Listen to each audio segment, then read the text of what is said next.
Hi, welcome to Pennsylvania Newsmakers, and as always, thanks for watching. Well, Governor Corbett has recommended a 50% cut to the public universities in this state. The Chancellor of the state system of higher education will be on the program responding.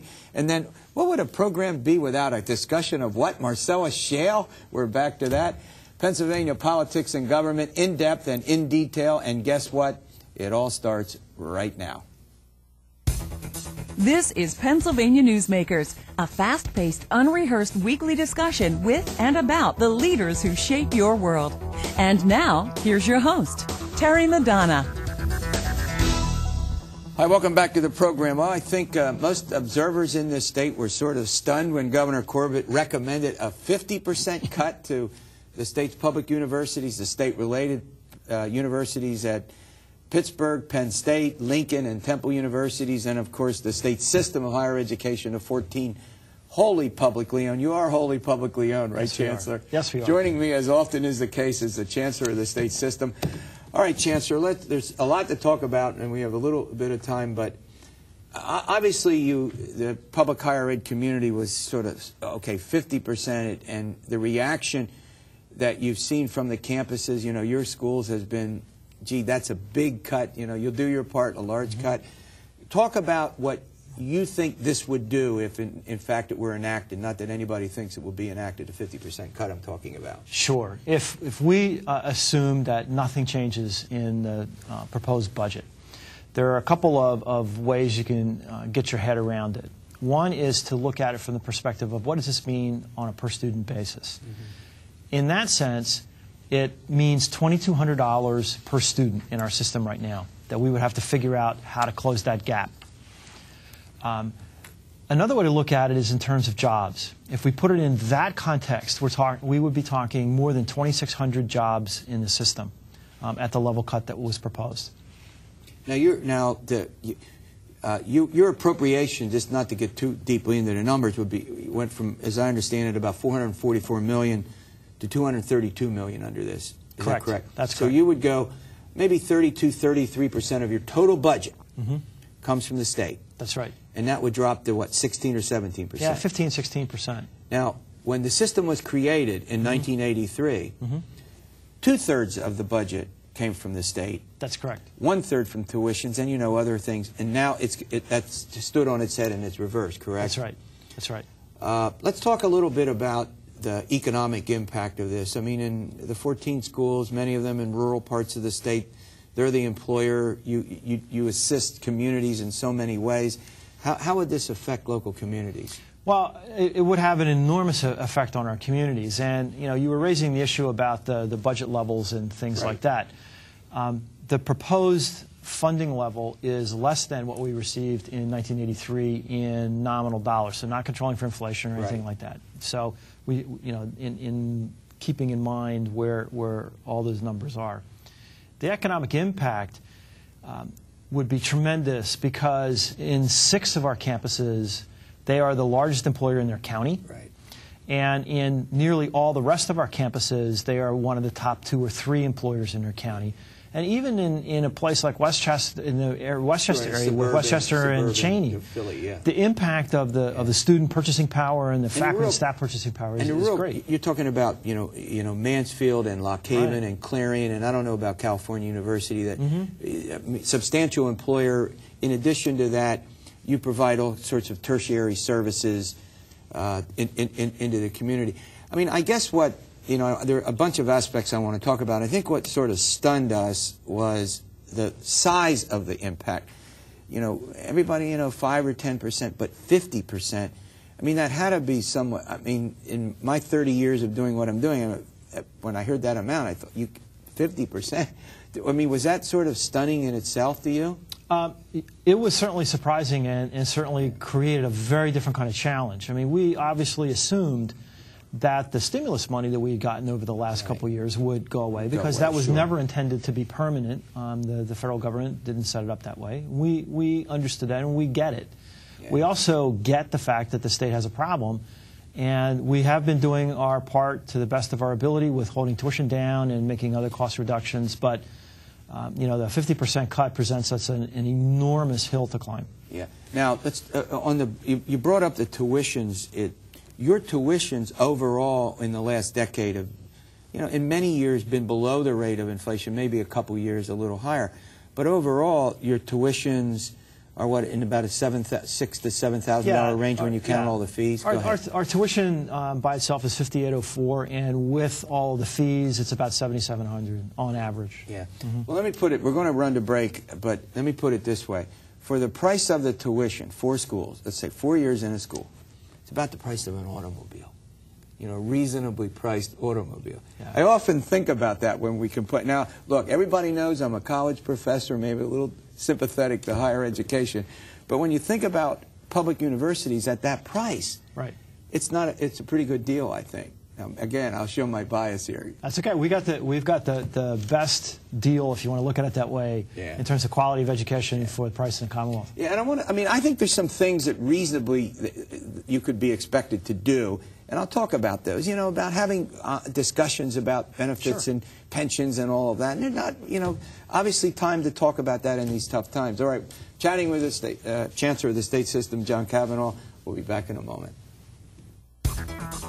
This broadcast of Pennsylvania Newsmakers is presented by the Pennsylvania Chamber of Business and Industry, the statewide voice of business, and by the Pennsylvania Cyber Charter School, bringing educational innovation and freedom to the children of Pennsylvania.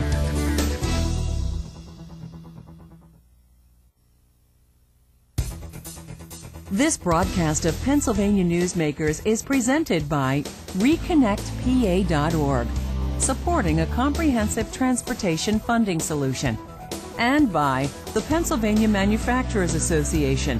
Business in Pennsylvania is our business. I am chatting with the Chancellor of the state system. As everybody knows, Governor Corbett has recommended a 50% cut to the appropriation of the state-owned and state-related universities in this state. The Chancellor, John Cavanaugh, has had his hearing before the State Senate. He has one hearing coming up on Monday before the appropriation hearing. This process, but before we get into more, the process seems to be going fine. I mean, I watched some of it.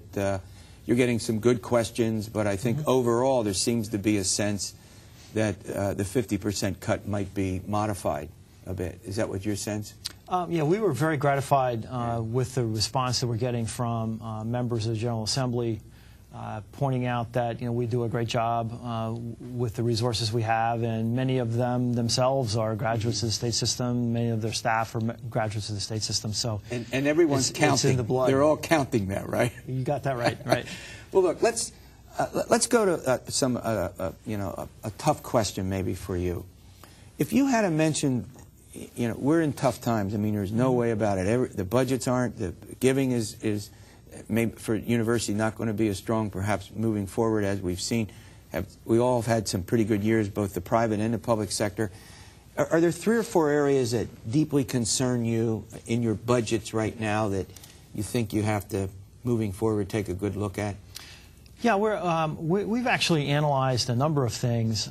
We started on the non-academic side, business processes and practices and things like that, and have done quite a number of things to consolidate a lot of that over the last few years. Asking the question, what's the best, most effective, most cost-effective way to deliver those services?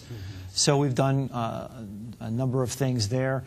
On the academic side, we've gone through and either eliminated or put on moratorium 200 programs and been very careful in adding new ones. The only new ones we've added are in high demand areas in allied health and science, engineering, and math.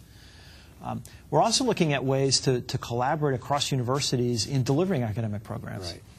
Right. If each institution has 1 or 2 faculty members, instead of saying each one has to hire that many more, we collaborate and offer through distance education, two-way audio, video, online, and pool those resources and actually can create opportunities that otherwise you would never be able to do. What about personnel costs? I mean, as you know, they're always the big driver. I noticed during the testimony, the president of Millersville talked about unfilled positions in the administration. I mean, on one hand, it's got to be done. I mean, you just can't deliver with the budgets, but it gets a little alarming if it pushes your classroom size up, student-faculty ratios, and you have to cut down the courses that you offer, which means in record enrollments that has to lead to educational quality problems long term. Yes, no? Yeah, we're obviously very concerned about that.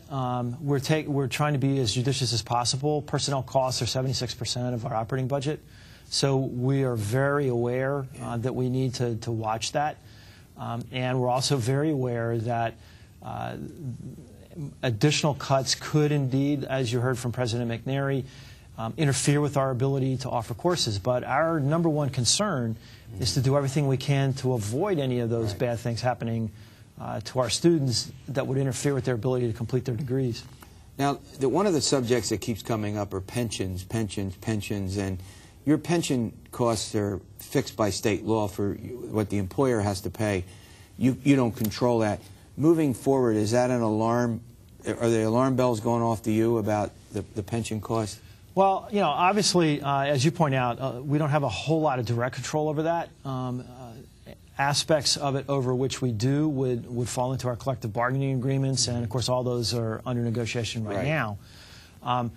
To the extent that we can have conversations with the Commonwealth about where they're going, because in many areas, they have the control over that, and we don't. But we want to make sure the rate that you that's right. That and you we have pay, to pay that's for right. each employee. So we're obviously 7%. Did about you say 7%? That seems a little high. Is that higher than what you've been paying?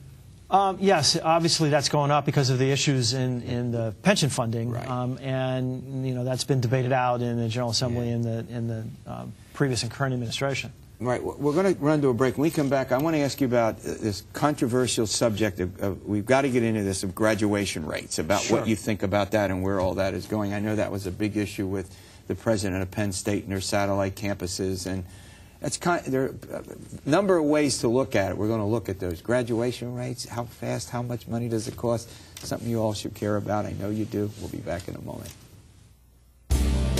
This broadcast of Pennsylvania Newsmakers is brought to you by Pennsylvania Credit Union Association. Pennsylvania Credit Unions, where people are worth more than money. To find a credit union that is right for you, check out ibelong.org. And by the Energy Association of Pennsylvania, Pennsylvania's energy information source.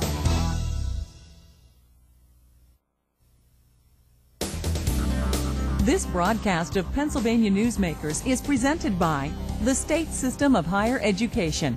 14 state-owned universities. The state system is the largest provider of higher education in Pennsylvania.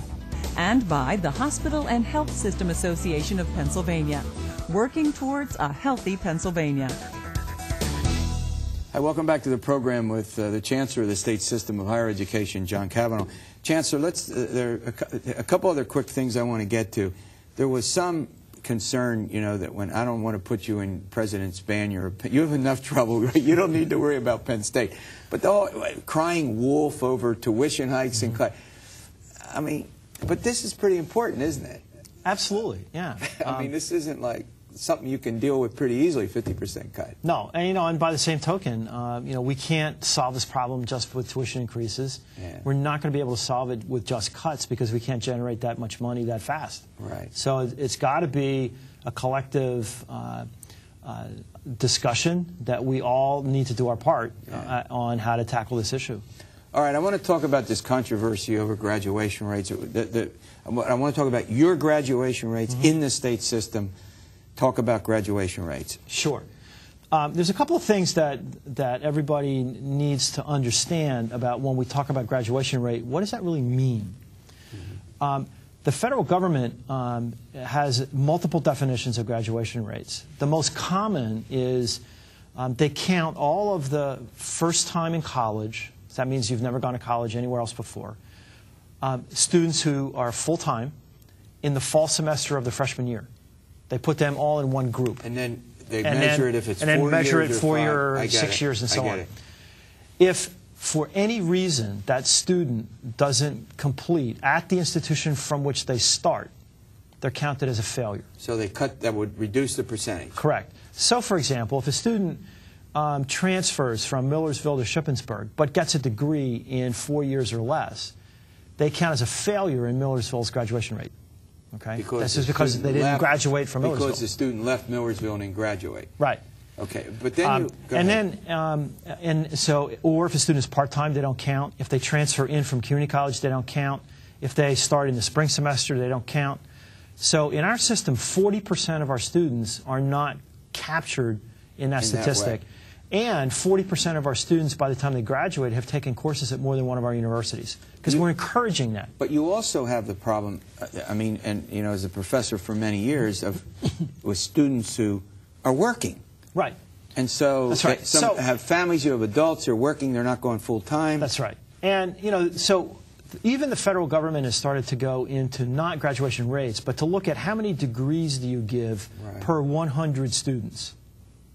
All right? So if you take any collection of 100 students, whether they're freshmen, seniors, whatever, how many of them are going to get a degree in that year? By that statistic, we each year have 26 out of 100 students getting a degree. The best in the country are no more than about 30. Yeah. All right. Yeah. So that what that does is that captures all of our community college transfer students and all. And of course, we're in partnership with community colleges and encourage students to transfer in. We're out of time. I want to thank you for. I mean, my point about that is, having taught thousands of students, is they're all in so many different. Come in, that may change their major. Life is so different now. Yeah, it really is. And this measuring by this 4-year.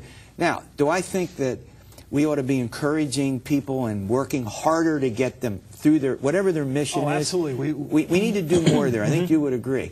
But having said that, I don't, just because, all right, Scott Detrow from Pennsylvania Public Radio is joining me. What else? We wouldn't have a program if we didn't talk about Marcellus Shale, and Scott's the right guy to do it. We'll be back in a moment. This broadcast of Pennsylvania Newsmakers is presented by Highmark Blue Shield, changing the way health plans work for business with a variety of plan options for employers and more choices for employees. Information is available at highmark.com. Have a greater hand in your company's health. And by the Pennsylvania Healthcare Association, the future of long-term care.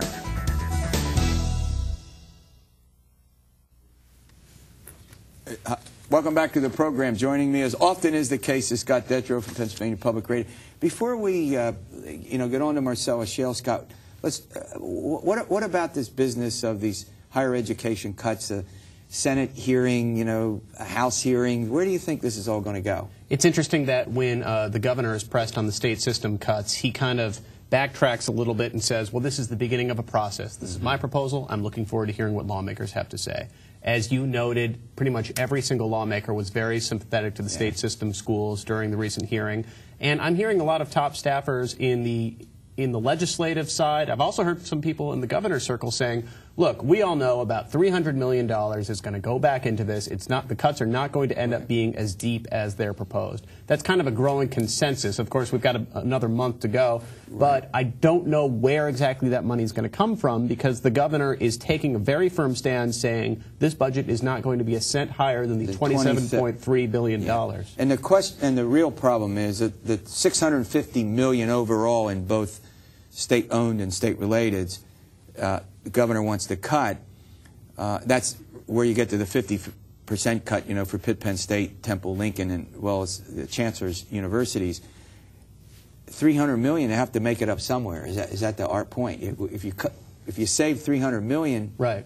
And some of my colleagues in the newsroom have written articles speculating that money will come out of the Department of Public Welfare budget. That's an area that a lot of Republicans love to criticize. They say there's a lot of wasted money in there. And the governor actually increased that department's budget for a variety of reasons, including increased caseloads and shuffling some programs into there. All right, let's talk about, let's go to Marcellus Shale. During the campaign, the governor said, no tax, no way. And he even got pushed on whether a fee is a tax. We went through that when Governor Ridge, former Governor Ridge, and a pal of his tried to help him out a bit. What's the sense? There seems to be a little drift, and perhaps someone else could do the tax or call it something else. Talk to our viewers about that. That's right. The governor has been very firm, saying he has no interest in a Marcellus Shale severance tax. He made a strong case against it in his budget address. But he was recently asked at the Capitol whether he could accept a fee. And he said, look, that's a very hypothetical issue. We're still a long way away. But he did say that if the legislature, and this is something the Senate Republicans really want to do, if they put a proposal out there that that does assess some sort of fee on drillers in some way, and no money goes to the general fund, to the state, he'd be willing to sit down and listen to it. Yeah. And that is kind of cracking open the door a little bit. Right. It is in line, and went back and checked his policy papers during the campaign. That's something he always has been in support of. But considering the hard line he's taken against the severance tax and the, as your poll showed, the increasing support for something like that from the people of Pennsylvania, it was an interesting sign that, okay, maybe we could see some sort of fee move forward, whether it's just giving money to municipalities that are impacted by drilling, or whether there's also money for environmental efforts in there too. Yeah. Now I wonder if he would, if it wouldn't go into the general fund. What we're talking about here, and I think all of our viewers are aware of this, is this tax on natural gas, the severance tax at the wellhead. We're the only state that doesn't have this tax. It would, the governor has said no tax, and now he seems to be, according to Scott Detrow and others, a little, well, maybe we could have some fee if it wasn't... Willing to listen to it. Listen to it if it wouldn't come back to the general fund, but it could go, some would go to the local municipalities. And here's my question. How about into the environmental fund? Do you think he'd be open to putting some money from an impact fee? Now, that wouldn't be in the general fund. It could be put... It gets interesting because it seems like the area he's willing to take a look at is money for the roads and for the infrastructure in municipalities. If you start talking about environmental issues, a lot of those programs are carried out through the state. Right. If the governor's not interested in any money going to the state at all, then he would probably say no to that. Right. All right. Before I let you go, I want to talk about, everyone is saying this budget is going to get done on time. By that I mean by June 30 we've had 8 straight budgets, none of which was signed by the governor on time. Is it, the consensus is it will get done. Do you think this is going to be a little harder than they thought because of trying to get to that 27.3 billion?